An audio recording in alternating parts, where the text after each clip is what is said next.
The town had been dying for years before he arrived, and it knew it. Hard Rock, Wyoming territory. October 1883. He came in on the back of a freight wagon, sitting on a crate of dry goods, with his hat pulled low and his coat collar turned up against a wind that had no patience for old men. The driver hadn't asked his name, and he hadn't offered it. That was the arrangement. 30 miles of switchback road in exchange for silence and a pair of hands that could steady a load when the wheels hit ruts. He had steadied the load 4 times. He had earned his ride. The wagon stopped at the edge of a gravel lot where a general store operated out of a building that leaned slightly to the east, as if it had spent too many years listening to the mountain and had started tilting toward it out of habit. 3 steps down from the wagon bed, and his knees registered the descent, the way they registered most things now, slowly with complaint and then with a grudging acceptance that this was simply how it was going to be. He stood in the lot and looked at the town. 2 blocks of storefronts, half of them shuttered. A saloon with a sign missing its first letter. A church with a cracked parking lot and a notice board where someone had tacked a paper that the wind had already gotten to, leaving only the top edge and the rusted nail that held it. At the far end of the street, a livery stable with the doors standing open and nothing visible inside except shadow. Caleb Cord was 67 years old. He had 3 cents in his left coat pocket, a folding knife in his right, a canvas bedroll strapped to his back, and a small toolkit wrapped in oilcloth tucked into the side of the roll. He had a good hat, a decent pair of boots that he had resoled twice himself, and a rain jacket that had stopped being fully waterproof 2 winters ago but still kept the worst of it off. He did not own a horse. He had sold the last one 8 months ago in Cheyenne, along with the saddle and the bridle and the spare blanket he had kept in the saddlebag since 1871. He had used that money to eat through March and most of April, and then the money had ended the way money always ended, quietly and without ceremony, and he had started moving again. In 1871, he had ridden with the Federal Marshal's Service for 6 weeks during the pursuit of Coal Dana through country. Not unlike this. Not as a lawman, but as a tracker who knew terrain and cattle sign, and the way a man moved when he thought no one was following. Marshal Thomas Garrett had paid him in cash and a handshake and told him the service owed him one. He had not collected on that debt in 12 years. He was not certain he would ever need to. He walked to the general store. The woman behind the counter looked at him the way people in dying towns always looked at strangers who arrived with nothing. Not with hostility, with a kind of tired recognition, as if she had seen enough men pass through to understand that nobody came to Hard Rock on purpose, and that the ones who arrived looking like he looked were not going to improve the town's situation in any measurable way. He set his coins on the counter. 3 cents. Every last one. She looked at the coins. She looked at him. She gave him a peppermint stick and kept the change without comment. He thanked her and walked back outside into the October light and ate the peppermint stick, slowly standing in the gravel lot, looking at the mountains to the east. He had been a ranch foreman for 31 years, 3 decades of other men's cattle, other men's land, other men's decisions that he had been trusted to carry out. He had been good at it. He had been, by any honest accounting, exceptional at it. The aldermen spread outside Laramie had gone from 1,200 head to over 4,000 under his management. He had built the fence lines, organized the seasonal crews, negotiated the grazing contracts, and kept the books clean enough that the county auditor had once shaken his hand and told him he had missed his calling as a banker. He had not missed his calling. He had known exactly what he was. His wife Ruth had understood that. She had understood most things about him with a directness that sometimes felt like being read by someone who didn't need the whole page. They had lived in the foreman's house on the alderman property for 22 years, raised 2 daughters who had grown and moved east and built a life that was not large by most measures, but was solid in the way that things built carefully and maintained honestly tend to be solid. Ruth had died 2 years ago in November. A quiet death, the doctor said, as if that were a comfort. She had simply stopped one morning, her heart deciding without consulting anyone that it had done sufficient work and was prepared to rest. 3 months after Ruth died, the bank in Cheyenne called in the alderman loan. Old Man Alderman had been borrowing against the property for years without telling anyone, and when he died that winter with the debt unpaid and the estate in dispute, the bank moved quickly and without sentiment. Caleb had 30 days to vacate the foreman's house. He had packed what he owned into a canvas bag and a bedroll. It had not taken long. Since then, he had worked grain harvests in Nebraska fence repair on a cattle operation in Colorado that asked no questions and paid in cash, and 3 weeks at a livery stable in Casper, where the owner fed him supper as part of the arrangement. He had slept in barns in haystacks once in the back of a shuttered bakery whose door had not latched properly and which smelled of old yeast and something sweeter he could not name. He was not young. He knew that. His knees knew it. His lower back knew it with particular eloquence every morning before he had moved around enough to convince it to cooperate. But his hands still worked. His eyes still read terrain. His mind still held the precise, patient attention to practical detail that had made him valuable on working land for 3 decades. He just no longer had working land to apply it to. He stood at the edge of Hard Rock's Main Street eating the last of the peppermint stick and looked at the mountains. Then he looked at the ground. At the edge of the far lot, where the last building gave way to scrub and rock, he saw something half hidden in the knee-high autumn grass. Iron rails, parallel, running northeast along the base of the ridge and disappearing into the tree line above. He walked to them. The ties were gray and weathered, many of them heaved by decades of frost into uneven angles. But the steel rails themselves were mostly intact beneath the overgrowth of alder and bunchgrass that had been quietly consuming the gravel bed since whoever owned this line had stopped caring about it. He crouched and put his hand on the near rail. Cold, surface rust on top, solid steel beneath. Whatever line this had been, it had not seen a train in a very long time. He straightened up slowly, his knees delivering their standard opinion on the matter, and looked up the grade toward where the tracks vanished between the trees. The slope was gentle here, reasonable. The kind of grade a working railroad engineer chose because he understood that machinery, like old men, could only be pushed so far before it stopped cooperating. He had no plan. He rarely did these days. Plans required a destination, and destinations required knowing what you were moving toward, and for 2 years he had been moving without that particular certainty. But the tracks went somewhere. Everything built by human hands went somewhere deliberate. Someone had chosen this route, surveyed it, laid every tie, and driven every spike with a specific purpose. That kind of intentional work did not simply end. It arrived somewhere. He adjusted the straps on his bedroll and started walking. The grade was easier to follow beside than on. He moved in the gravel margin, picking his way through the alder scrub that had colonized the bed, the light thinning around him as the tree line closed overhead. Within half a mile, the slope began to assert itself, and the timber pressed closer, and the sky narrowed to a pale ribbon above the canopy. He had walked railroad grades before, many of them in the decades of moving between ranch work when seasons ended and new situations had not yet presented themselves. There was a logic to them he trusted completely. They never climbed too steeply. They never turned without reason. They were in their own way the most honest structures human beings ever built, designed not for beauty or impression, but purely for the efficient movement of weight from one place to another. He walked for the better part of an hour. The grade curved northward around a long shoulder of rock, and when he came around it, the valley changed. The walls on either side stepped closer and steepened pale gray limestone rising in near vertical faces that climbed 60, 70, perhaps 80 feet above the track bed. The scrub gave way to moss and fern, where the stone stayed damp in the shadow of the cliffs.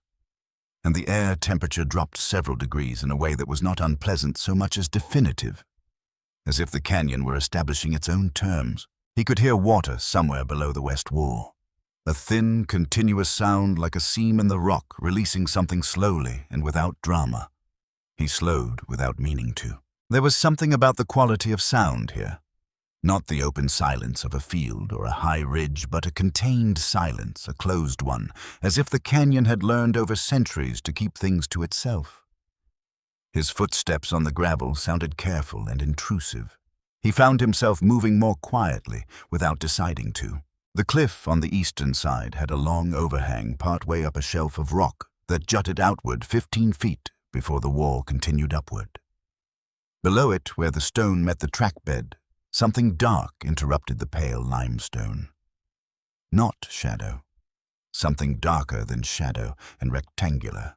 He stopped. He looked at it for a long moment without moving, the way he had spent decades learning to look at things that might matter steadily, without rushing toward a conclusion. Then he stepped off the grade and moved toward the base of the cliff. The dark rectangle resolved itself as he got closer. A door. The frame was old-growth timber, the kind of dense-grained wood that took a century to grow. It had been set directly into the limestone, fitted into a natural vertical crack in the cliff face that had been widened, he judged, by hand and by patience. The door itself was horizontal tongue and groove planking, once painted a dark green that had faded to almost nothing. Vines had grown across it in a loose curtain, and the bottom edge had swollen with moisture and pressed itself against the stone threshold. But the door was there. Solid. Intact. Real. He stood in front of it and simply looked at it the way you look at something that does not fit into the category of things you expected to find. The overhang above it kept it dry. 15 feet of solid rock sheltering it from decades of rain, preserving what the weather would otherwise have consumed long ago. Smart placement, whether by luck or intention he could not yet say. He reached through the vines and touched the planking. Solid. He knocked on it lightly with his knuckles, the way you knock on wood to test it, and it answered with a dull, dense sound rather than the hollow report of rot. He found the edge of it the right side and ran his fingers along the gap between door and frame. A latch. Iron. Surface rusted but not crumbled. The simple bar and bracket kind he had worked hundreds of times on outbuildings and bunkhouses across 30 years of ranch work. He had a folding knife, 3-inch blade. He worked the tip of it into the gap and lifted the bar. It moved on the first try. Stiff, but not seized. The door resisted when he pulled. He gave it a steady, even pull, not a sharp one, and felt it break from the swollen sill with a low groan that the cliff walls returned to him from both directions. Cool air came out. Not cold cool. Still, with a smell that was earthy and dry and old in the way that closed rooms become old, a smell made of time rather than decay. He reached into his coat and found the small flashlight he kept in his inside pocket. He clicked it on. The beam cut into the dark and caught first a floor wooden planking, the same tongue and groove construction as the door, then a wall of rough stone, then the corner of something large and rectangular draped in canvas. He stepped inside. The air settled around him as he moved, deeper cool and still against his face. The flashlight moved in slow arcs, catching dust where he disturbed it. No movement. No sound. No sign that anything living had been in this room for a very long time. The floor held under his weight without flex or give, which told him the joists beneath it were sound. The room was larger than the exterior had suggested. The front wall where the door was set was timber-framed and tight to the cliff face on both sides. But the back wall was the cliff itself, raw stone, running in a rough vertical plane that had been boarded in some places where it jutted too far into the space. Whoever had built this had used the rock as a back wall and constructed everything else around it. Practical and deliberately invisible from outside. Even without the vines set back in that narrow notch between the cliff faces, the place would have been easy to miss at any distance. He crossed to the canvas-draped shape first. A workbench, wide and deep, built from heavy lumber, bolted directly into the stone wall. He folded the canvas back carefully and set it aside. The bench surface was scarred with decades of use, gouged in places stained with oil and metal shavings and the dark residue of long-finished work.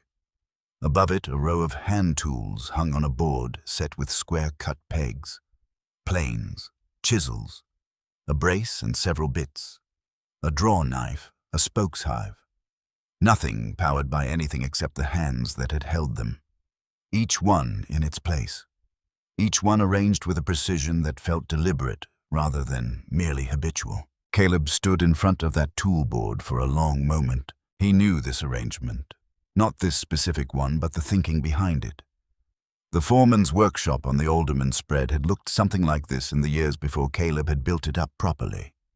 Before he had hung each tool in its designated place and taught the seasonal hands that putting something back wrong was the same as not putting it back at all. You could find what you needed in the dark if everything was where it belonged. That was the principle.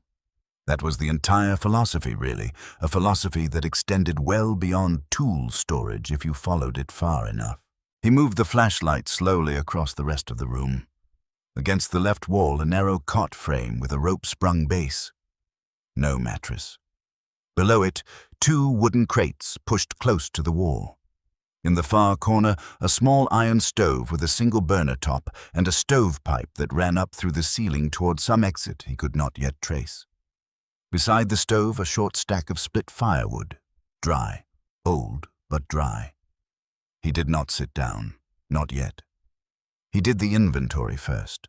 The first crate held canvas tops and 2 wool blankets, dark green army surplus. He pressed his palm flat against the wool. Dry. Faintly musty, but not damp, not mildewed. Some moth damage along one edge, nothing structural. He refolded everything and moved to the second crate. Heavier. Inside a handplane, several chisels in a cloth roll, a wooden-handled hammer, and at the bottom, wrapped in burlap, a short-handled hatchet. He unwrapped it and turned it in the light. The edge had gone dull, but the head was solid, no cracks in the eye, no splits in the handle. He set each piece on the stone floor in a row. Whoever had packed these tools had done it with care. Not thrown them in, arranged them. The cloth roll for the chisels, the burlap for the hatchet. These were the habits of a person who respected tools, which meant they were the habits of a person who understood that tools were not decorative objects but extensions of intention, that a well-maintained tool was simply stored intention waiting to be used. He looked at the iron stove next. He opened the firebox door and shone the light inside. Clean ash at the bottom compacted by time. No smell of anything recent. The stovepipe above it was tin secured at the ceiling plate with a single sheet metal screw. He would need to check the top of that pipe before he burned anything. He already knew he was going to burn something. He had decided that sometime in the previous 10 minutes, without making a formal decision about it, the way important determinations sometimes arrived not as choices, but as recognitions of what was already true. He was going to sleep here tonight. He was 67 years old. It was October in Wyoming Territory, and he had found a room with a working stove and dry firewood and a rope spring cot. A man made do with what the country offered. He went outside and found a way up the cliff face. Iron spikes driven into the rock at intervals beginning about 8 feet off the canyon floor and ascending in a rough diagonal toward the rim. He tested the lowest one with both hands and his full weight. It held without movement. He looked up the line of spikes toward where they disappeared into a crack in the cliff that widened as it rose. Not tonight. Tonight he would deal with the stovepipe from the roof. He found a foothold on a low outcrop, climbed to the level of the building's roof line, and from there worked his way carefully across the slope of the main roof. The shingles were old wood split and curled at the edges in places, but they held his weight without flexing dangerously. He moved slowly, distributing his weight, keeping his center low in the way that became habitual when rooftops were part of the work. And falling was not an abstract consequence, but a specific one with specific results. The chimney was a simple stone column, barely clearing the roof line, half buried in vines. A rusted metal screen had been fitted beneath the cap to keep birds out. He worked the screen loose and aimed his flashlight down into the flue. Clear, no blockage. No nest, no debris. The interior walls showed old soot and then nothing. No fresh buildup, no damage he could identify from above. He replaced the screen and climbed back down. Inside, he gathered kindling from the edges of the firewood pile and built a fire the way he had built fires since he was old enough to be trusted with matches, small at the base, tighter than it looked like it needed to be, with the smallest material at the center where the flame would first catch. He lit it with a single match from the small box he kept wrapped in waxed cloth in his coat pocket. The flame caught on the second try. He watched it for several minutes without looking away, monitoring the drawer, listening. Then a thin thread of smoke lifted cleanly into the stovepipe, and he heard the low, sustained note of air moving through the flue above. The fire pulled. The stove was working. The warmth came faster than he expected. Cast iron held heat and gave it back slowly and evenly, and the below-grade room was small enough that the warmth had nowhere to go but into the air around him. Within 20 minutes, he could feel it on his face without leaning close. He sat on the stone floor beside the stove with his back against the wall and looked at the room in the light of a fire that was for the first time in a long while entirely his own. The warmth settled into him, the way warmth does when you have been cold for longer than you realized, carefully, as if it were not entirely sure of its welcome. He let his eyes move around the room. The tool board above the workbench, the cot frame with its rope springs, the 2 wooden crates he had already sorted, the shelves along the east wall that he had not yet properly examined. He crossed to the shelves and crouched reading labels where they existed and estimating contents where they did not. Several unlabeled cans, a flat tin that turned out to hold a set of small drill bits wrapped in oiled cloth, still clean, still serviceable. Below those 4 glass mason jars sealed with rubber gaskets. He held one up toward the stove's light. Something dark and solid inside. He set them aside for morning. Behind the mason jars, pushed flat against the back of the shelf in a way that suggested it had been deliberately placed out of casual view, was a book. Not a novel, not a Bible. A ledger. Hard-bound black, the spine cracked but intact. He carried it back to the stove and sat down with it across his knees. The handwriting inside was small and economical. The kind of handwriting that came from a person who did not waste anything. Not space, not ink, not words. The early entries were dated 1851, then 1852, then a gap in 1854. He turned the pages carefully, the paper dry but not brittle. The name on the inside front cover was written in the same hand as the entries. 2 words plain and unadorned. Thomas Reel. Most of the entries were practical. Supply tallies, measurements, observations about water flow and drainage and the behavior of the limestone in different temperatures. Whoever Thomas Reel had been, he had been a man who recorded what mattered and omitted what did not, which meant he had been a man who understood the difference. He read a later entry from the winter of 1854, when Reel had been ill for 6 weeks and had nearly abandoned the entire project. He had rebuilt the stovepipe housing when the cold broke and reseated the firebox. The last line of that entry read, "The house held. I did not expect it to hold this well."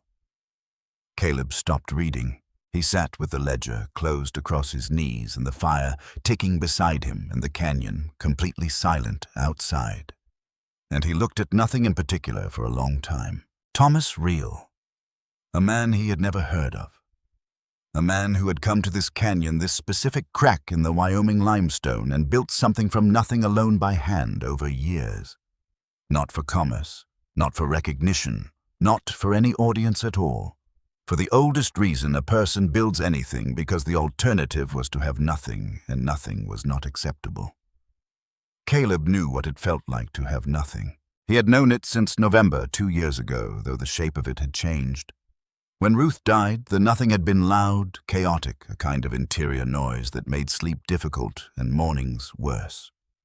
When the bank took the property and he walked off the alderman land with his bag and his bedroll, the nothing had become something quieter and more structural, less like grief, and more like a building with the load-bearing walls removed, still standing from habit, but not from any sound principle of construction. He was 67 years old.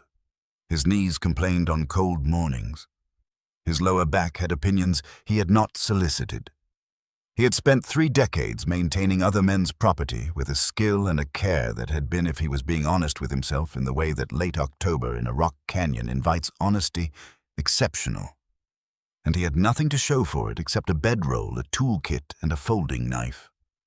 He looked at the tool board above the workbench, each tool in its place. Then he looked at the drawer. On the far wall under the east-facing window, a window so covered in vines that only the faintest grey light pushed through its glass, there was a small table. Simple construction, 2 boards for the top and 4 legs, mortised and wedged. In the face of the single drawer was a nail, driven through the wooden pull and angled down into the drawer face at about 30 degrees, seated firmly enough that it would resist casual handling but would yield to deliberate effort. Not a lock. A reminder. Someone had driven that nail with intention at a specific angle in a specific place, meaning something by it that the nail itself communicated without words. Caleb looked at it from across the room. He did not get up. The first thing you did in a new place before anything else was understand its urgent problems, not its mysteries, its structural necessities. And the urgent problem here was not the drawer. When he had crossed the shingles earlier, he had felt a section near the northeast corner that moved slightly differently under his weight, a barely perceptible softness, a hesitation in the wood beneath that told a person who knew how to read such things that moisture had been working on the underlayment and that the situation was not yet critical, but was preparing to become so. The drawer could wait. The roof could not wait, not through another winter. He banked the fire, shifting the coals toward the back of the firebox and reducing the drawer to a slow, even sustain, and lay down on the rope spring cot with one of the wool blankets pulled to his chest. The ceiling was low, pine-board, rough-cut planks, fitted close, and in the beam of his flashlight he could see the marks of a hand plane running in long strokes across the grain. Every plank dressed by hand. Every surface in this room made by someone working alone with no power, no delivery, no infrastructure. It had lasted. He turned off the flashlight. The fire gave enough glow through the stove's small air vents to keep the dark from being absolute. He listened to the canyon. The creek ran somewhere below the west wall, barely audible through the stone, a low continuous sound that was not quite silence and not quite noise. Nothing moved outside. No wind. The cliffs absorbed sound the way heavy cloth absorbed it, and the canyon felt sealed, protected, set apart from everything. He thought about Thomas Reel, alone in this room in the winter of 1854, sick and considering whether to stop. He thought about the man lying in this exact space, looking at this exact ceiling, trying to find a reason to continue that was sufficient to the difficulty of continuing. And then the cold had broken, and Reel had gotten up and fixed the stovepipe and written in his ledger, "The house held." Caleb Cord was 67 years old. He had a folding knife and a tool kit and a canvas bedroll. He owed nothing and was owed nothing, and he was lying in a room that no road led to, that no map showed, that no county record had ever described, in a canyon that the world had set aside and forgotten. He would fix the roof in the morning. That was enough to know for now. The fire ticked. The creek said what it always said. He closed his eyes and did not dream, and for the first time in longer than he could precisely account for the silence around him, felt less like absence and more like something that had been waiting patiently for him to finally stop moving. He slept. He was up before the light. Not because he had slept well, he had slept adequately. Which at 67, in an unfamiliar place on a rope spring cot, was its own kind of victory. But because the habit of 31 years did not dissolve simply because the ranch was gone. His body still expected to be useful at first light. His body had not yet received the news that there was no longer a foreman's schedule to keep. He built the fire up from the banked coals, moving carefully in the dark, feeding the smallest splits first and then larger ones as the flame established itself. He filled the tin cup he had found on the shelf with water from the hand pump mounted to the left of the workbench. A cast-iron pump stiff with disuse that required 6 full strokes before it began to pull, and then produced water so cold it made his back teeth ache. He drank it anyway. Cold water in the morning was not a comfort, but it was a fact, and facts were what you worked with. He went outside while the water heated. The canyon in early morning was a different place than it had been the evening before. The light came down in a single pale column from the narrow strip of sky above, falling on the east cliff face and leaving the west wall in deep shadow, and the effect was of something precise and purposeful, as if the canyon were illuminated not by accident, but by design. The creek below the west wall was more audible in the morning stillness. He stood at the base of the building and listened to it and looked up. The roof first. He climbed back up the way he had come the previous evening, using the outcrop, and then moving carefully across the shingles with his weight distributed and his center low. In the full morning light, the northeast corner was exactly what he had suspected. A section approximately 4 feet square, where the underlying boards had taken on moisture from a shingle failure. 2 or 3 seasons back, he could tell from the color and the slight compression underfoot the way the wood yielded a 1/4 inch more than it should. Not structural yet. The joists beneath were still sound, but left another winter it would become structural, and structural meant the difference between a repair and a replacement. He did not have replacement materials. He had what was here. He spent the morning on the roof, working methodically across the damaged section. He found in the second wooden crate a pry bar he had missed in the flashlight inventory. The previous night it had been lying flat beneath the hatchet, wrapped in the same piece of burlap. With the pry bar and the hatchet and the hammer, he lifted the failed shingles, carefully preserving what could be reused and setting aside what could not. Beneath them, the underlayment boards were soft at the edges, but sound at the center. He trimmed away the compromised edges with the hatchet, working along the grain, leaving surfaces that were clean and tight. For new shingles, he split material from the driest pieces of the firewood stacked cedar from the smell of it, which was better than he had any right to expect. Split thin and beveled at the thick end with a drawn knife from the tool board, they were not elegant, but they were correct. He drove them in place with the hammer and the cut nails he found in a small tin on the upper shelf. And when he was done, the northeast corner was as sound as the rest of the roof and would stay that way through several winters if no one disturbed it. He came down from the roof at midday. He was tired in the specific way that physical work in cold air produced a tiredness that lived in the muscles rather than the mind, honest and without the dark undertow that the other kind of tiredness carried. He sat on the stone threshold of the doorway, with his back against the timber frame, and looked at the canyon. That was when he noticed the spike line more carefully. He had registered it peripherally the previous evening, iron spikes driven into the east cliff face at intervals beginning about 8 feet off the canyon floor and ascending in a rough diagonal toward the rim. He had filed it away as something to examine later. Later was now. He crossed to the base of the cliff and looked up the line of spikes. They were wrought iron old, but solid. He tested the lowest one with both hands and his full weight. It did not shift. The rock around it was competent limestone, dense and uncracked in the immediate vicinity of the fastening. Whoever had placed these had understood both the material and the method.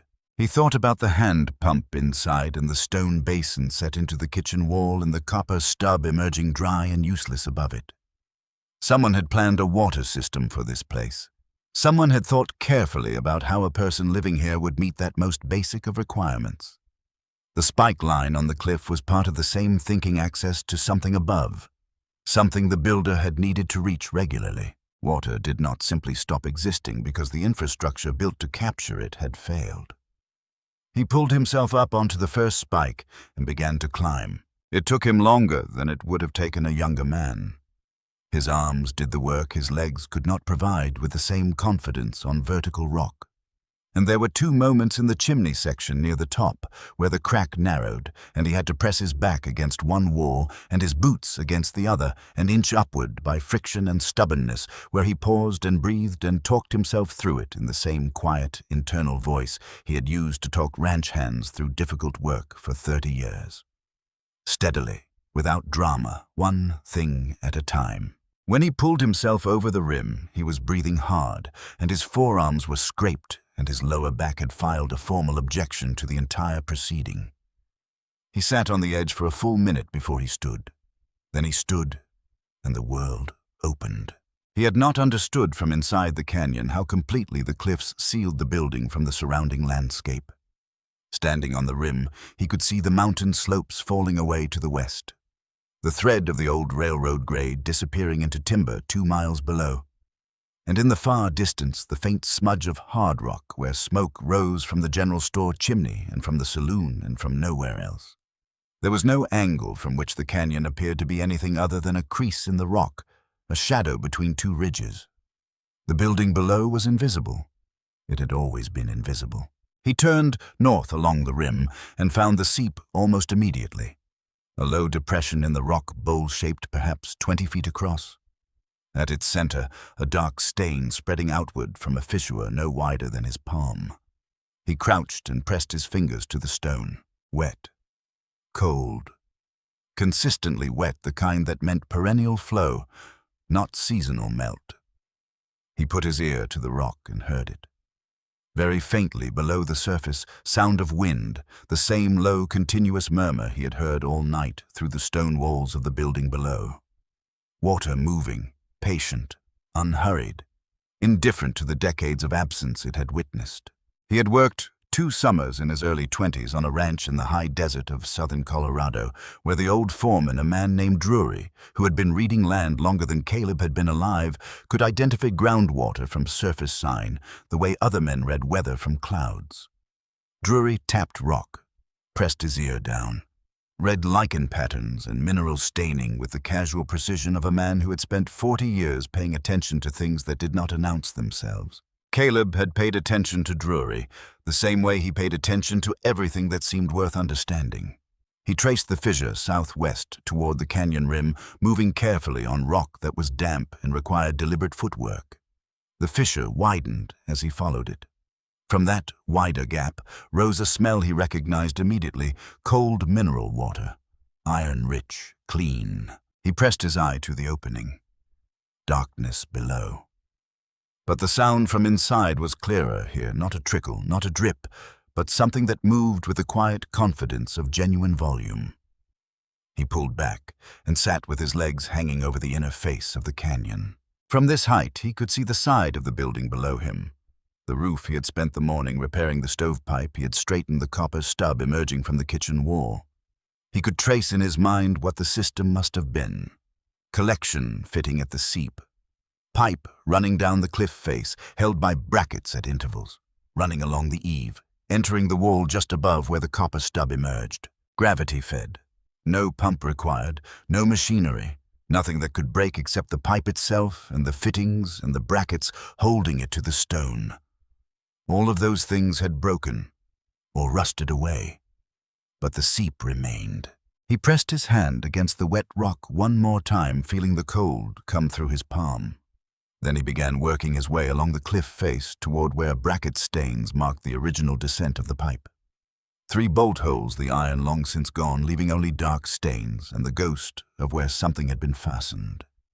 He studied the angles. He measured with his hand and his arm in the span of his stride. He would need copper pipe. He had found 4 lengths in the workshop, capped at both ends, still clean inside the builder's spare stock, preserved by the same dry, cool air that had preserved everything else in this canyon. He would need fittings. He would need a way to fabricate a collection piece at the seep point where the water emerged from the fissure. He did not have all of what he needed, but he had enough to start. He came down from the rim before the afternoon light shifted too far west. Inside, he was examining the copper pipe lengths in the workshop, turning them in his hands, and thinking through the sequence of work when he heard the sound. A footstep on the stone outside. Deliberate, but trying not to be. He set the pipe down without haste and turned to face the door.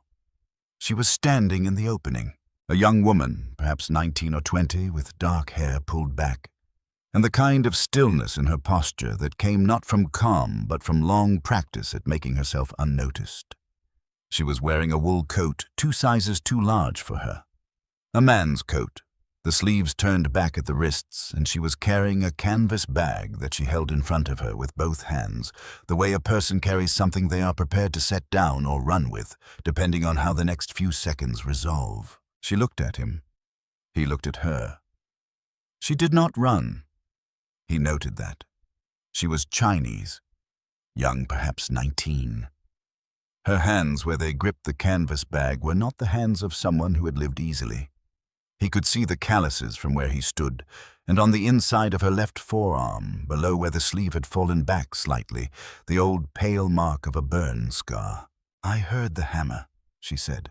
Her English was precise and careful, each word placed with the attention of someone working in a language that had become functional through necessity rather than birth. "I wanted to know if someone was here." Someone is, Caleb said. She looked past him at the workshop. At the toolboard, the workbench, the copper pipe lengths laid out on the floor. She looked at the stove and the fire visible through the small vent and at the wool blanket folded on the cot. Then she looked back at him. "You are fixing this place," she said. It was not a question. "Trying to." A pause. Outside, the creek said what it always said.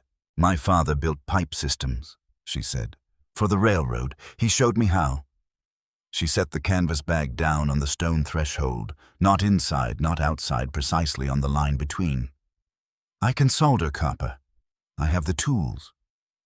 Caleb looked at the bag, then at her hands again, then at the 4 lengths of copper pipe on the floor that he had been calculating would require fitting work his own skills could accomplish, but not efficiently. "What's your name?" he said. "Lee Song. Where are you going, Lee Song?" Something moved in her face. Not evasion. Something more complicated than evasion. An honest engagement with a question that did not have a simple answer. "West," she said finally. "San Francisco. Eventually." "Eventually," he said. "Yes." He looked at her for a moment longer. Then he looked at the pipe on the floor and at the cliff face visible through the open door, and at the copper stub emerging from the kitchen wall that had been dry for more years than this girl had been alive. "There's a water seep in the cliff above this building," he said. "The man who built this place ran pipe down from it. The pipe is gone. I need to replace it." He paused. "If you can solder copper, I could use the help." She picked up her canvas bag. She stepped inside. They did not discuss terms. They did not discuss how long or what she would receive in exchange. Those conversations required a foundation of trust that neither of them had yet earned from the other, and both of them understood that trust was built through work and not through agreement. She opened her canvas bag on the workbench. Soldering iron, small and well-maintained. A coil of solder. 3 sizes of copper fittings in a cloth pouch, worn but serviceable. A small knife with a curved blade for cleaning pipe ends, and at the bottom of the bag, wrapped in a piece of cloth, a photograph. She did not take the photograph out. She set the bag with the photograph at the bottom against the wall below the workbench and did not look at it again. Caleb showed her the seep.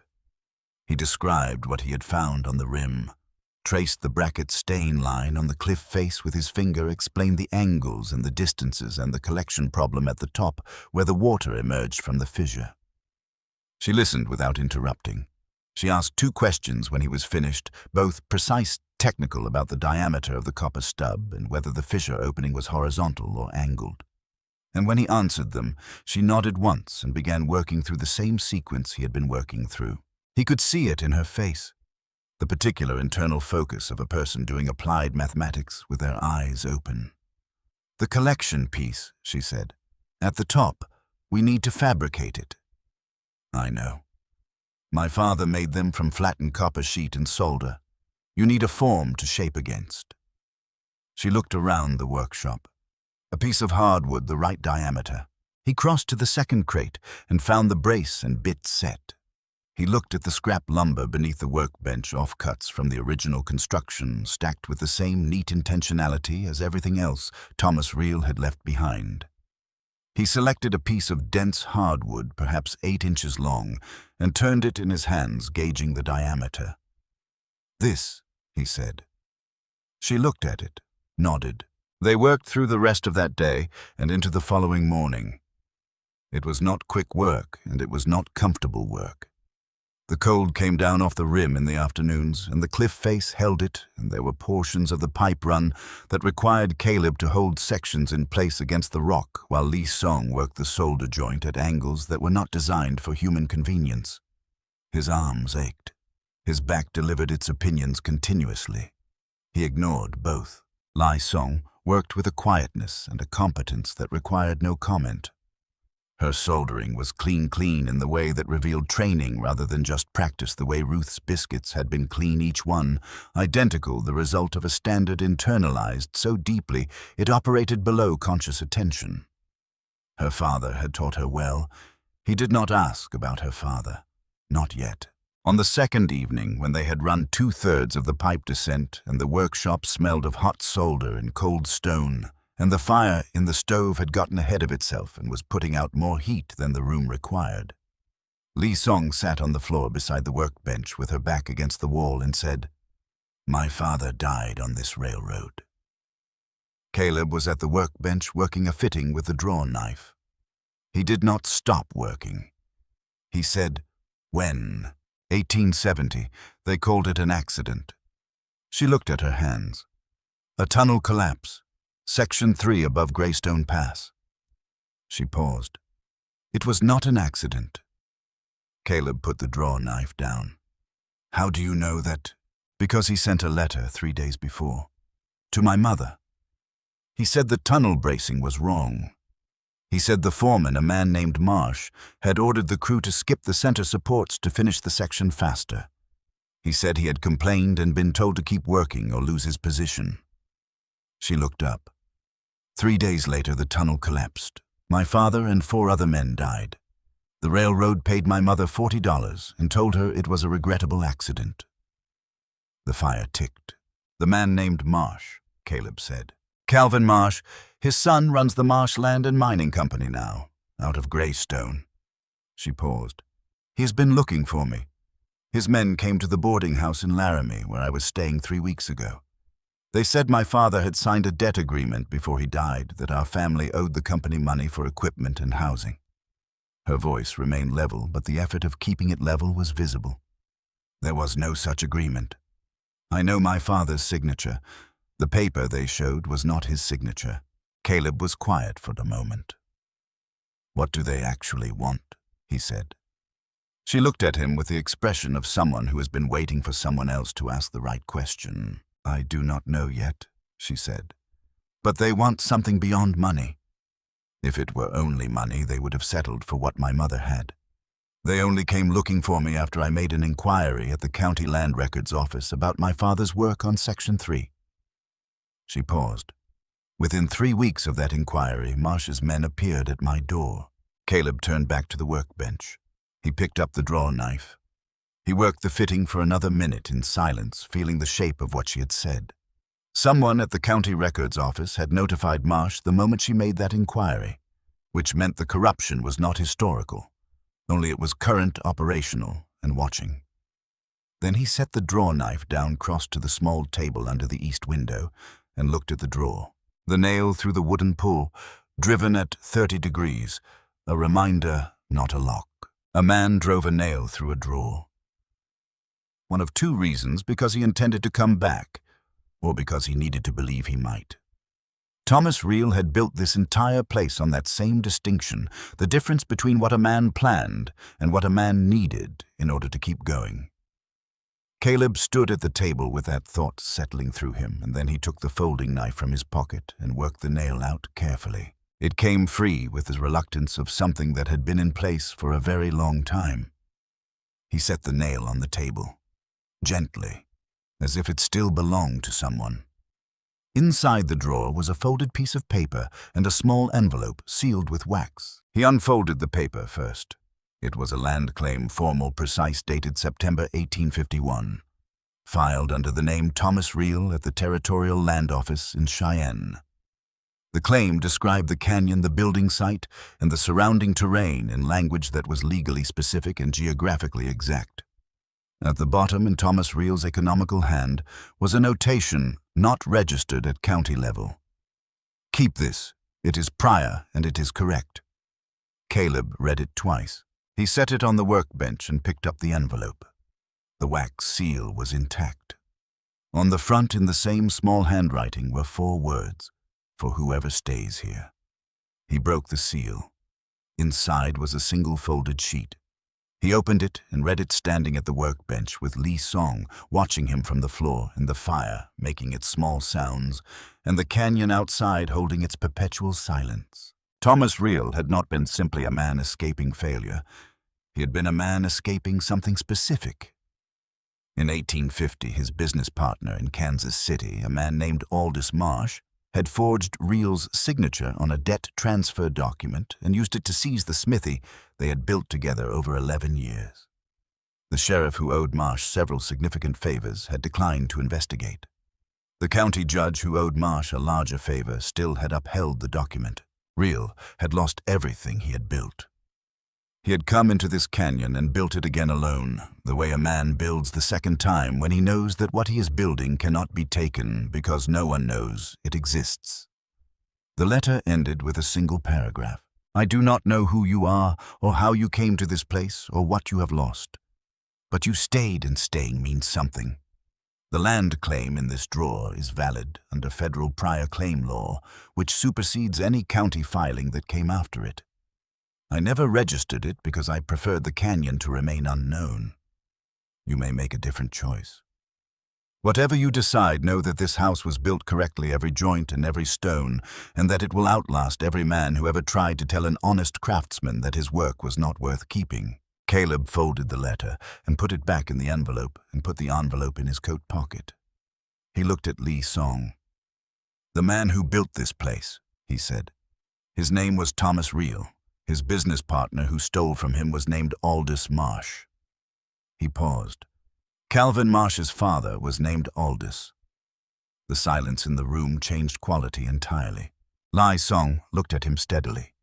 He watched her work through it, the connection, the implication, the specific shape of what a family built on theft and forgery might look like 2 generations later, coming for papers that could expose them. My father's letter, she said quietly, the one he sent my mother before the tunnel collapsed. If that letter still exists. It would document a pattern, Caleb said. Not just your father, not just Thomas Reel, a family pattern across 2 generations. She looked at her hands. Does the letter still exist? Does it? He said. She held his gaze for a moment. Then she reached into the canvas bag and from beneath the soldering tools, and the cloth pouch of fittings, produced a folded paper wrapped in oilcloth. She held it without opening it. My mother kept it. She gave it to me before she died 3 years ago. She said to keep it somewhere Marsh's people would never find it. She looked at the oilcloth packet. I have carried it for 3 years. Caleb looked at it for a moment. Then he said, We're going to finish the water system first. She looked at him. Why first? Because the work in front of you is always more honest than the problem behind you, he said, and because the water has been waiting long enough. She almost smiled. Not quite, but close enough. They worked through the following morning in cold that had teeth in it, the kind of October cold in Wyoming that stopped pretending to be temporary and began announcing its intentions for the coming months. Caleb ran the pipe brackets, while Lee Song prepared each joint, cleaning the pipe ends with her curved knife and applying flux with the precise minimal touch of someone who understood that solder followed. Heat and heat followed attention. By mid-morning, they had reached the collection point. The fabricated piece shaped against the hardwood form over the course of 2 evenings, each curve hammered and soldered into place by Lee Song's hands, with Caleb holding the form fit the fissure opening exactly. Better than exactly. It fit the way things fit when the person who made them understood both the material and the purpose. Her father had taught her well. Caleb mortared the collection, fitting into the fissure with a mixture he made from fine stone dust and the mineral-heavy water from the seep itself, a technique from a stonemason on the Alderman property who had learned it from his own father, one of those chains of practical knowledge that passed between working men without ceremony or documentation. It would cure slowly in the cold, but it would cure correctly. They came down from the cliff face in the early afternoon. Inside, Caleb connected the final joint where the pipe entered the kitchen wall at the copper stub. He made the connection slowly, checking the angles twice before he committed the solder. Lee Song held the stub steady. He worked the joint. She moved the heat source at his direction, a small alcohol lamp from her canvas bag, the flame blue and precise. The solder took. He stepped back. There was a moment of nothing. Then a sound inside the wall. A low gurgle, the sound of air being displaced by something moving into a space that had been empty for decades. Then the stub ran clear. Cold water, iron-rich clean, running in a steady stream from the cliff face above. down through the rebuilt pipe system, through the kitchen wall and into the stone basin that Thomas Reel had fitted and mortared into place in 1851. The basin filled. Caleb stood and looked at it. Lee Song stood beside him. Neither of them spoke. The water ran with the quiet indifference of water, unconcerned with the decades of absence, unconcerned with the two people standing in the cold, watching it, unconcerned with anything except the simple physics of moving from higher to lower, which it had been doing in this cliff face since long before Thomas Reel had thought to redirect it. The afternoon light fell through the vine-covered window and caught the surface of the water in the basin and made it look for a moment like something worth considerably more than it was. Caleb looked at it for a long time. He was 67 years old. His arms ached from 2 days of work on a cliff face in October cold. His back had registered its objections so many times in the past 48 hours that he had stopped cataloguing them and begun simply acknowledging them the way you acknowledge weather as a condition of existence rather than a problem to be solved. But the water ran. He had not expected it to run this cleanly. He was still looking at the basin when Lee Song said quietly, "Someone is coming."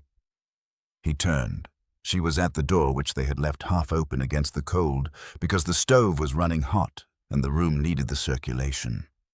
She was looking down the canyon toward the south, where the railroad grade curved around the long shoulder of rock. In the distance, at the point where the grade was still visible before the curve took it from sight, there were two figures on horseback, moving at a pace that was not casual, the pace of men who knew exactly where they were going.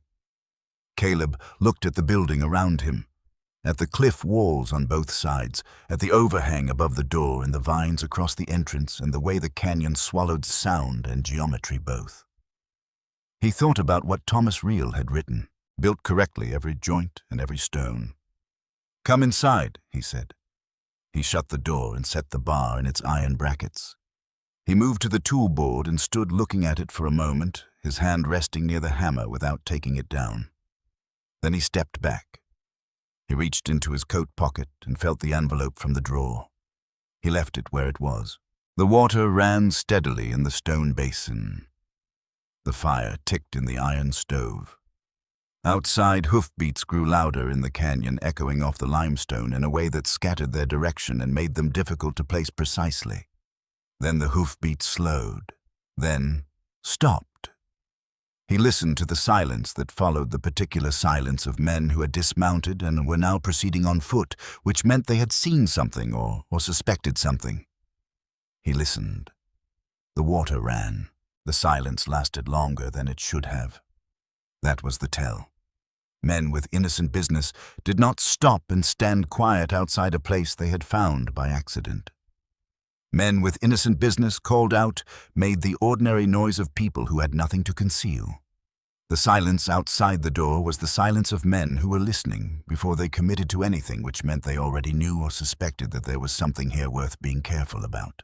Caleb stood in the center of the room and did not move. Lee Song was against the east wall below the vine-covered window, her canvas bag in her hands. She had moved there without being told, which told him something about her instincts. She was not pressed against the wall in fear. She was positioned against it deliberately, out of the direct line between the door and the back of the room, with her weight on the balls of her feet and her breathing slow and controlled. Her father had taught her more than soldering. Caleb looked at the room, at the door with its simple bar latch, at the tool board, at the stove which was putting out heat and smoke. The smoke rising from the stovepipe above was visible to anyone who had looked at the right section of cliff face at the right angle. That was what had stopped them, not the building, the smoke. A voice came through the door. "Anybody in there?" The voice was flat and practiced, the voice of a man accustomed to asking questions he already knew the answers to. Not a curious traveler, not a lost rider. Caleb said nothing. A pause. Then, "Name's Roy Decker. I work for the Marshland and Mining Company out of Greystone. We're looking for a young Chinese woman answers to the name Song. Her family owes a debt to the company. We're here to settle it." The water ran in the stone basin, quietly, steadily, indifferent to Roy Decker and everything Roy Decker represented. Caleb looked at Lee Song. She met his eyes. Her face was composed in the way that faces become composed when composure has been practiced through necessity over a long period of time. She gave a small nod, not permission. Acknowledgement. She had known this was coming. Caleb walked to the door and opened it. Roy Decker was a lean man in his 40s with a leather coat and the kind of face that hard weather had won. He had the eyes of a man who assessed situations in terms of resistance and compliance and very little else. Beside him stood a younger man, broader, with a carbine carried in the crook of his arm at an angle that was not precisely threatening but was not precisely casual either. Behind them the canyon was empty in both directions. The cliff walls rose on both sides in their pale limestone indifference, and the late afternoon light was already beginning to angle off the east face and leave the canyon floor in early shadow. Decker looked at Caleb, then passed him into the room. "You the owner of this property?" Decker said. "I am," Caleb said. This was not precisely true and was not precisely false. Thomas Reel's land claim in his coat pocket predated anything Decker's employer could produce by 15 years and was valid under federal law, regardless of what the Greystone County office held. Whether that made Caleb the owner was a question for a court, but it made him the man standing in the doorway, and in the immediate practical sense that amounted to the same thing. Decker studied him with a slight recalibration, not enough to step back, but enough to choose his next words with more care. "We have a legal instrument," Decker said. He reached into his coat and produced a folded paper. "Debt recovery order signed by Judge Harlan Webb of Greystone County. Authorizes the Marsh Company to take into custody any assets belonging to the Song family, including the person of Lee Song, daughter of Wei Song, deceased pending satisfaction of the outstanding debt." Caleb did not take the paper. "A person," he said, "is not an asset. The law in Greystone County says different. The law in Greystone County is a county law. County law does not supersede federal law, which says a debt instrument cannot compel the physical custody of a person who has not been convicted of a crime in a federal court." He paused. "Judge Webb signed a piece of paper. That piece of paper is not a legal instrument. It is a favor." Decker's expression did not change, but something behind it did. "You a lawyer," he said. "I am a man who spent 30 years managing land and contracts and the occasional dispute about both," Caleb said. "I know the difference between a legal document and a forgery dressed up to look like one." The word forgery landed the way he intended. He watched Decker process it, watched the younger man with the carbine shift his weight slightly.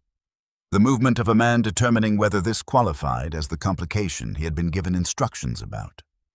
"You're making a serious accusation," Decker said. "I am making an accurate one," Caleb said. "Wei Song did not sign a debt agreement with the Marsh Company. His daughter knows his signature. The signature on your instrument is not his." He kept his voice level and unhurried, the same tone he had used for 3 decades when informing someone that a fence line was in the wrong place or a water right had been filed incorrectly. Not confrontational, not apologetic, simply factual. Beyond that, the Marsh Company's claim to the land around Greystone County rests on filings that are subordinate to a prior federal claim. The original Marsh registrations go back to 1852. There are federal prior claims on record that predate those filings by 14 months. Decker was quiet. "You've been busy," he said. "I've been reading," Caleb said. It was at this point that Calvin Marsh stepped out from around the curve of the canyon wall. He had been there all along, standing back out of the line of sight from the doorway, listening. Decker and the younger man at the door Marsh positioned to observe and decide. A man who had learned from his father the value of staying behind the action until its shape became clear. He was perhaps 55, with the well-fed solidity of a man whose physical labor had ended 20 years ago. Good coat, good boots. The wrong boots for this terrain, which told Caleb that Marsh had not expected to be doing this much walking today. He walked forward until he stood beside Decker and looked at Caleb with the expression of a man recalculating the cost of a transaction he had assumed would be straightforward. "Mr. He paused. Cord, Caleb said. Marsh looked at him. Mr. Cord, I appreciate that you're trying to protect the girl, but you're interfering in a legal business matter, and I'd encourage you to consider whether that's wise. I'm standing in a doorway, Caleb said. That's not interference. That's geography. Almost a smile. Almost. The debt is real. The instrument is valid. Judge Webb is a duly appointed officer of Greystone County. Then let's discuss what else carries legal weight in this territory, Caleb said. He reached into his coat pocket. He took out the envelope from the drawer, and from it, Thomas Reel's land claim, the filing from September 1851, precise and specific, describing the canyon and its surroundings in language that left nothing ambiguous. He held it toward Marsh, not handing it over, simply allowing it to be seen. Federal prior claim, he said. Dated September 1851. Filed at the Territorial Land Office in Cheyenne. That filing predates your father's first county registration by 14 months and supersedes it under the prior appropriation doctrine. He paused.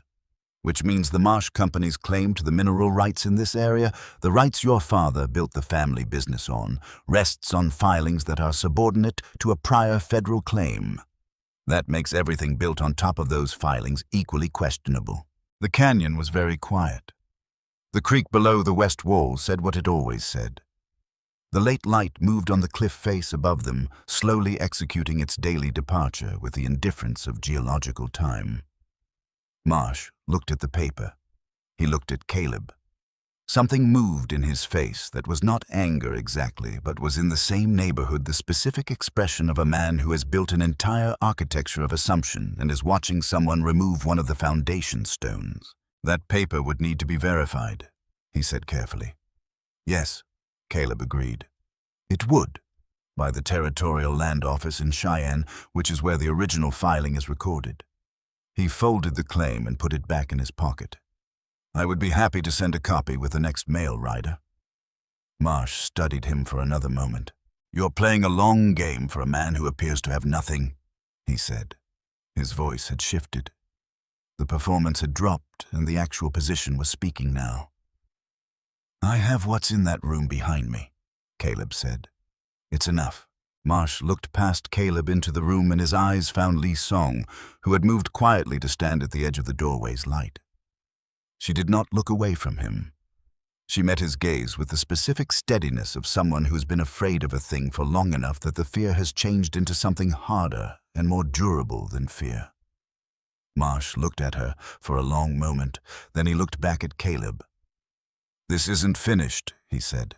Before Caleb could respond, a sound came from the south end of the canyon, footsteps on the gravel grade, deliberate and unhurried. From around the curve of the canyon wall, where the grade bent toward a hard rock, a third figure walked into the narrow column of late afternoon light. He was not running. He was walking with the measured pace of a man who had timed his arrival precisely and had gotten the timing exactly right. He wore a deputy's badge on his coat and carried nothing in his hands. He did not need to. Deputy Amos Hale stopped 10 feet behind Marsh and Decker and looked at the assembled scene with the calm expression of a man who had anticipated this arrangement and found it consistent with his expectations. Mr. Marsh, he said. His voice was pleasant and entirely without warmth. I've been looking for you.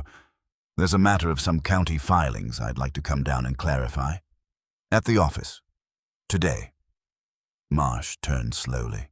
Decker looked at Marsh. The younger man with the carbine looked at Decker.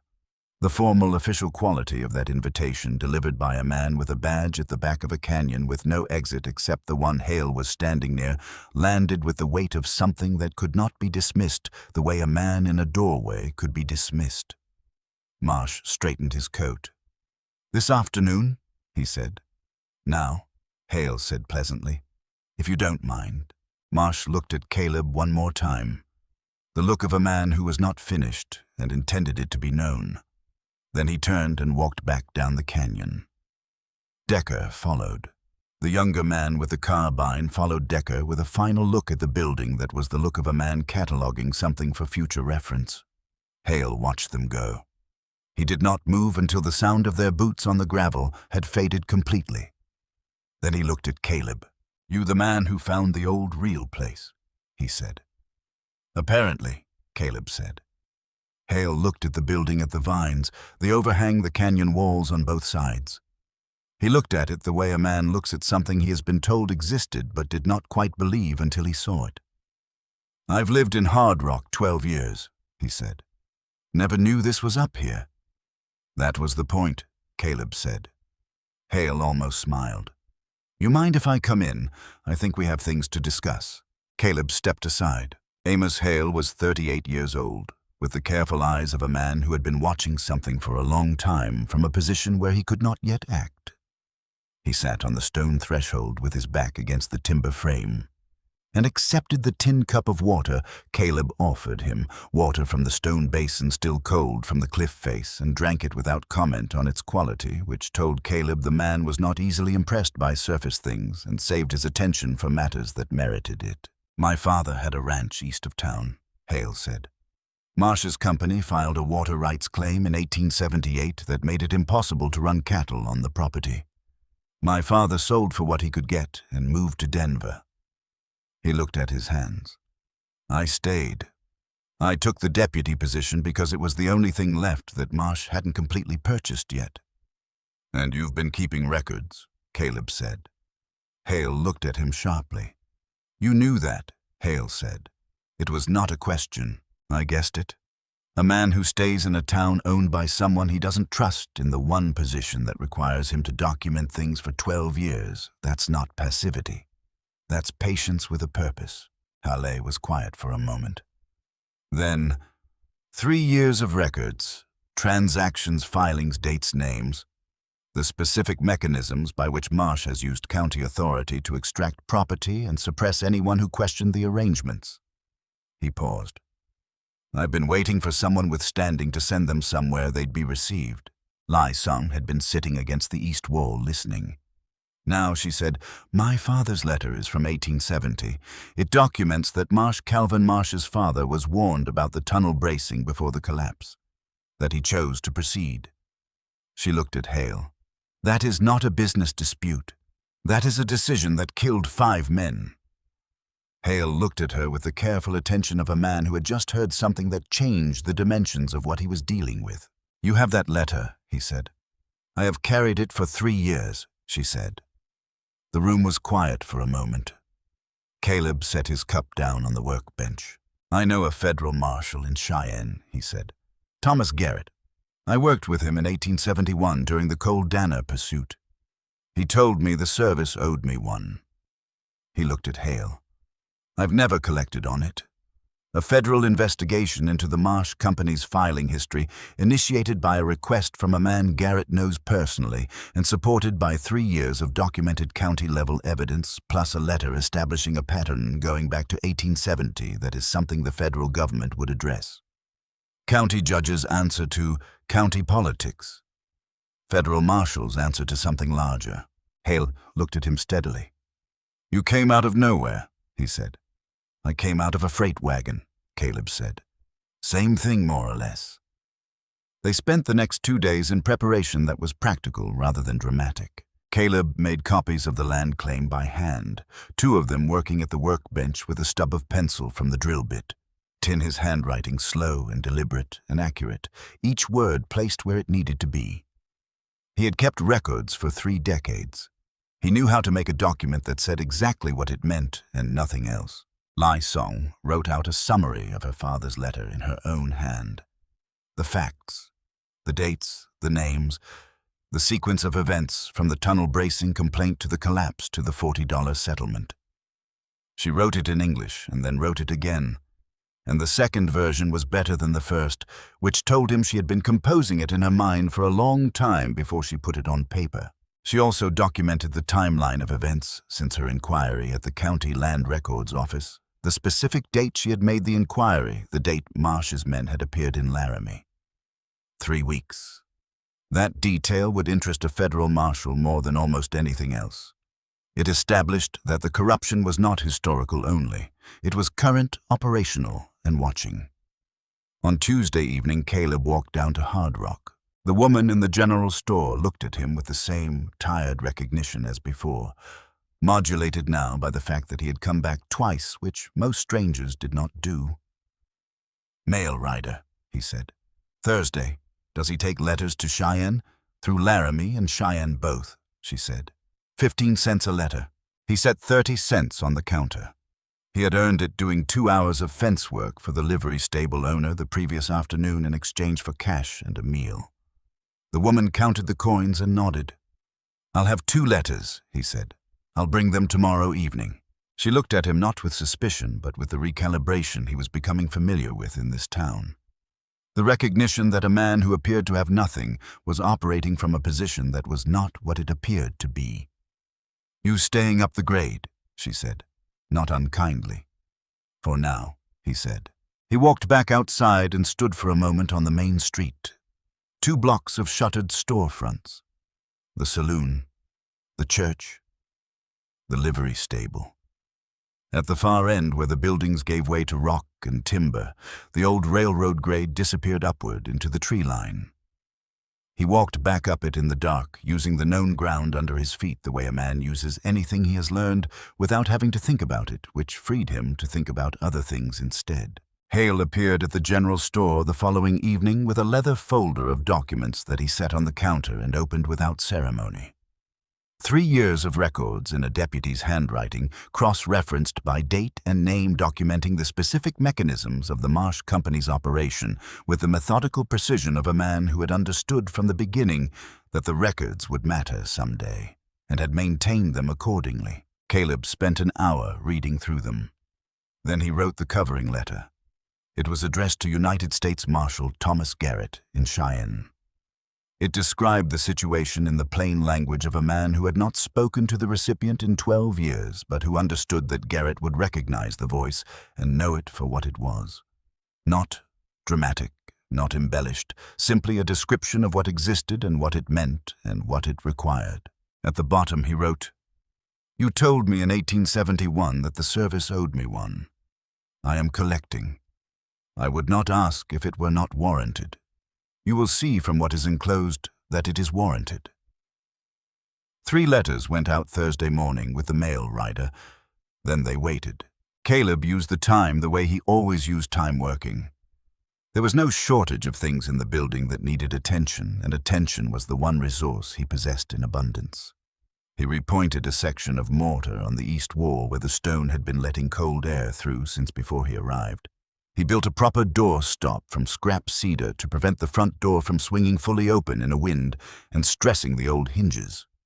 He fashioned a simple shutter for the window from the remaining off-cut lumber hinged with leather strips, which would make an appreciable difference in the temperature of the room once the real cold arrived. Lysong worked alongside him when there was work that required 2 people and sat with her father's oilcloth packet in the evenings, reading the letter over and over in the firelight as if the repetition might reveal something new in it that she had missed in the previous 30 readings. Perhaps it did. He did not ask. On the 9th day she came in from outside where she had been checking the collection fitting on the rim. She had taken it upon herself to monitor the pipe system daily, which he had not asked for, and which he appreciated without saying so, and she said, "The fitting is holding. The mortar has cured completely." "I know," he said. "I checked it yesterday." She looked at him. "You did not say."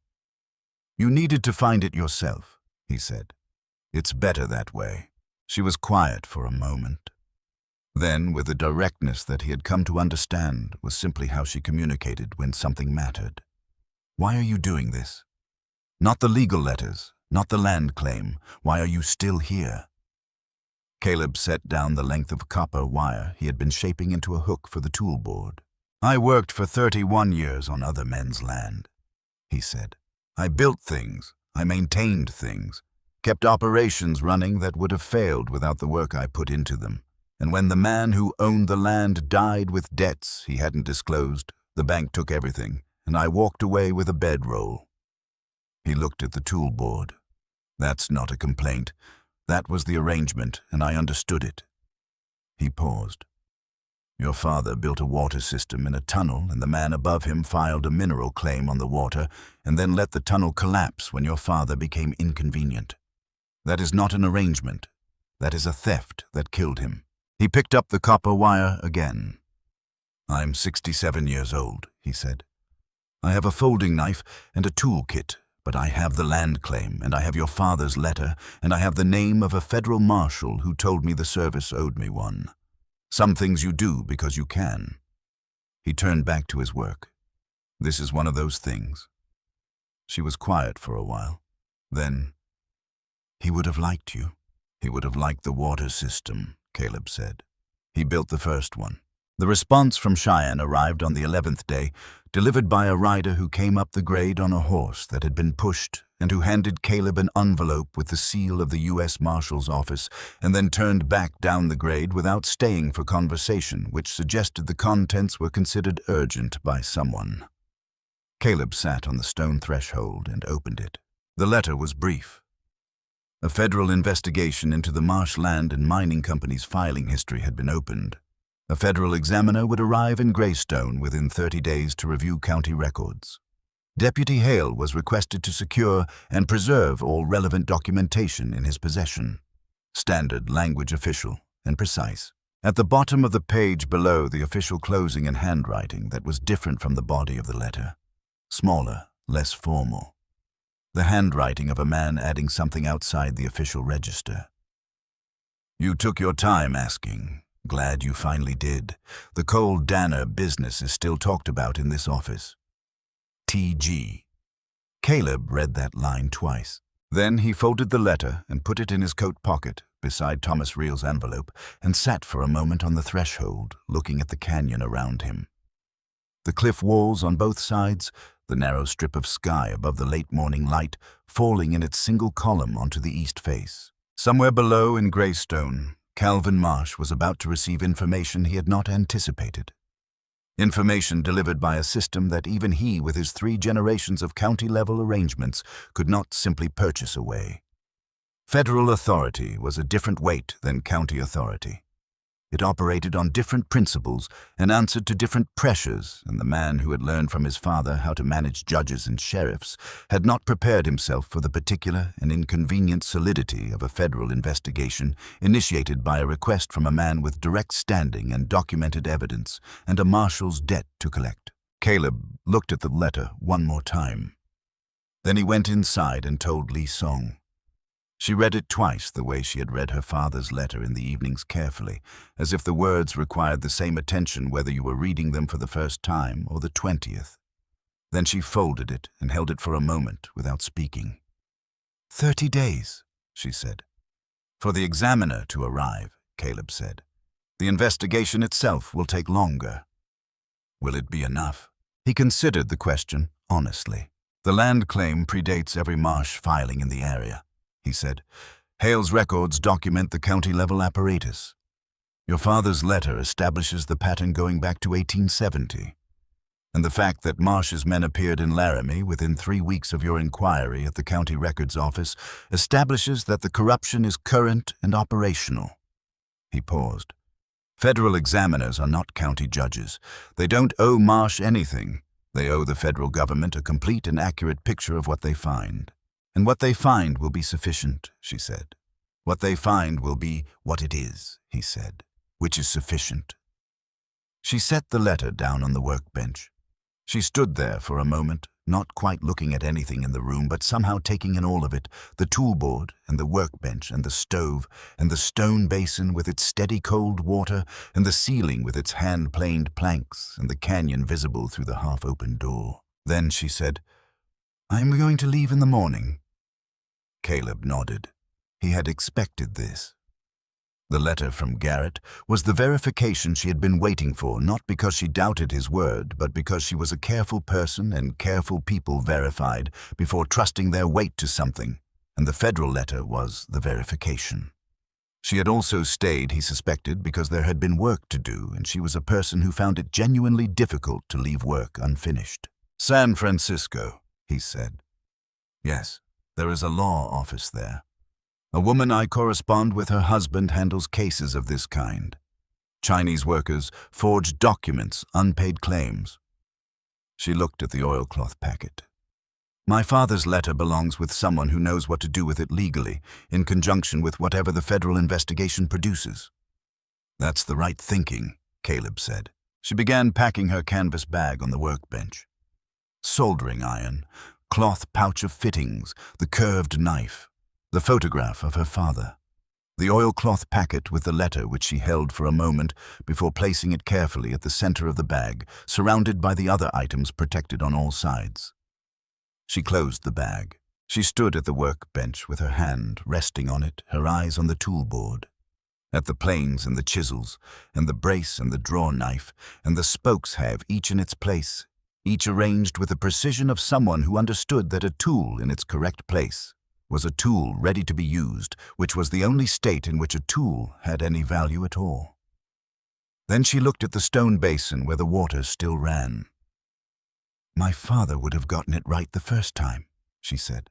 "Your father did get it right the first time," Caleb said. "He just did not get to see it fixed." She picked up the canvas bag. At the door, she stopped. She reached into the side pocket of her coat and produced a small piece of paper folded twice. She set it on the stone threshold, not handing it to him, not leaving it inside the room, setting it precisely on the line between inside and outside, the same way she had set her bag on the first day she had arrived. Then she walked out into the canyon and did not look back.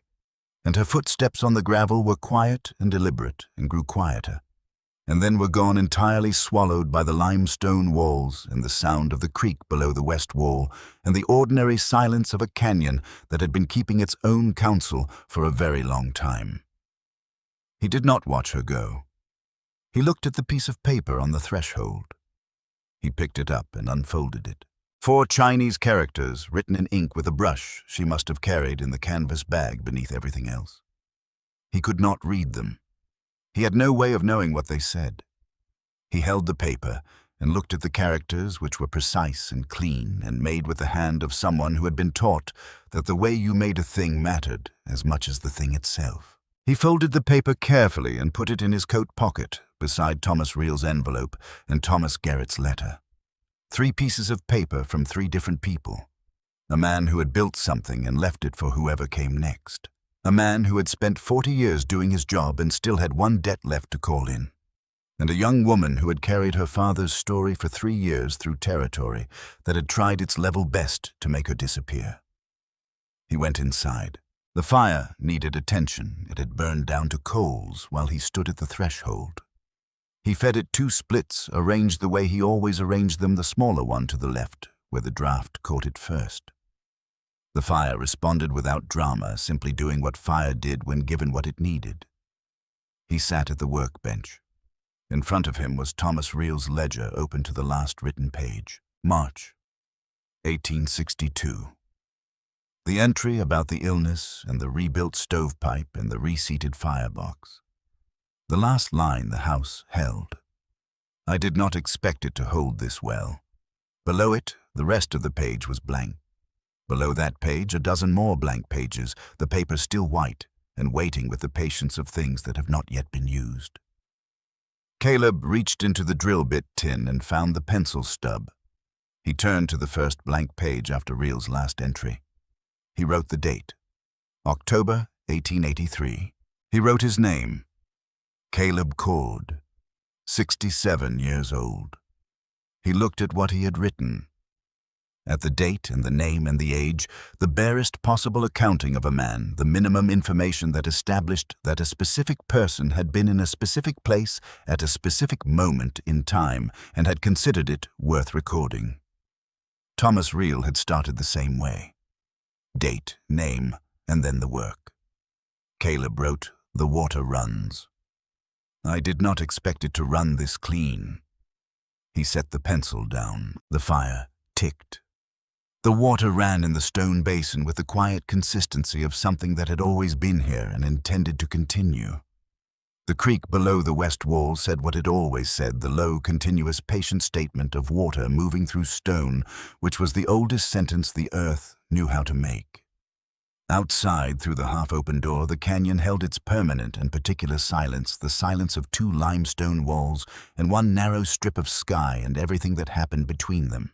In 30 days, a federal examiner would arrive in Greystone. He would spend weeks in the county records office with Amos Hale's documentation and the prior federal land claim and the established timeline of a county apparatus that had been doing the same thing for 2 generations.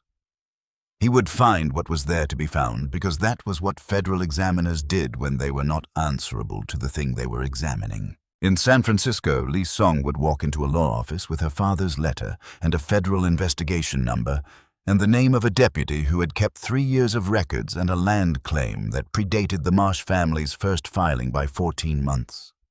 She would sit across from a lawyer who handled these cases, and she would lay the documents on his desk one at a time, and he would read them, and he would understand what they meant and what they could accomplish. And in a canyon that no map showed, that no road led to that, no county record had ever properly described, Caleb Cord would pick up the pencil again and turn to the next page. There was a section of the east wall where the mortar between the stones had cracked and admitted cold air. He had noticed it on the 3rd day and not yet addressed it. He wrote a note about it, the approximate dimensions, the mix he intended to use, the sequence of work. Then he wrote at the top of the following page, things that need doing. Below it, he began the list. Not quickly, he wrote each item carefully, the way he had kept ledgers and records and the practical accounts of working land for 30 years. Not because anyone would read it, not because the list made him feel better or worse about the scale of what remained. Because a clear record of what needed doing was itself a form of doing. The intention made visible the next morning transformed from an empty expanse into a specific one with specific things in it. The east wall mortar. A new leather hinge for the cabinet door. The section of the water pipe bracket that had not seated as cleanly as the others and would need to be re-examined before the deep freeze arrived. The vines on the south face that had begun to work into the timber framing at the upper left corner. The window shutter that needed a secondary fastener to hold it in high wind. He wrote until the light required him to light the lamp. He lit the lamp. He kept writing. There was no shortage of things that needed doing, and no shortage of mornings in which to do them. Outside, the afternoon had given way to the particular blue dusk of high-altitude October, the kind that arrived without announcement and deepened quickly toward the specific dark that a canyon produced, complete, total, and strangely comfortable once you had grown accustomed to it, the way any honest condition becomes comfortable once you stop expecting it to be something else. The vines on the south wall shifted in a wind that barely reached the canyon floor before the walls absorbed it.